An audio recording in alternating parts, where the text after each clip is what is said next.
For the first time since the war in Ukraine, our Russia editor, Steve Rosenberg, has been allowed to ask the Russian president a question. It happened a short time ago in Kazan at the Brics summit, and Steve joins us now from there. Steve, a rare occasion. What did you ask? What did he say? Yeah, the press conference has just finished, really. So I asked him this.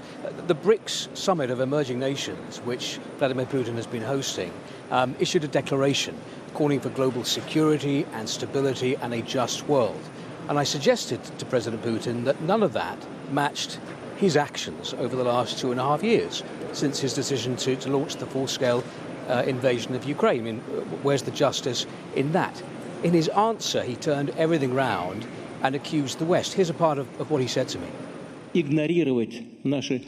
told them, this NATO expansion, don't do it. It violates our security. Still, they did it. Is that just? There is no justice here, and we want to change that, and will achieve it.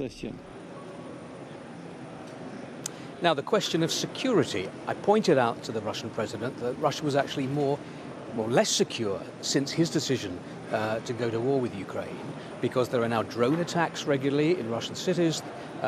Russian cities have been shelled regularly. Ukrainian troops are occupying a chunk of Russian territory. None of this happened before his decision to invade Ukraine.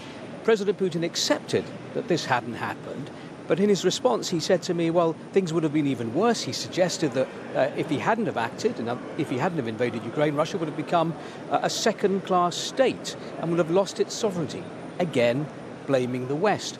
And on those recent claims by British intelligence that Russia is on a mission to sow discord and chaos on the streets of Britain and in European cities with sabotage and arson, he said that was absolute rubbish.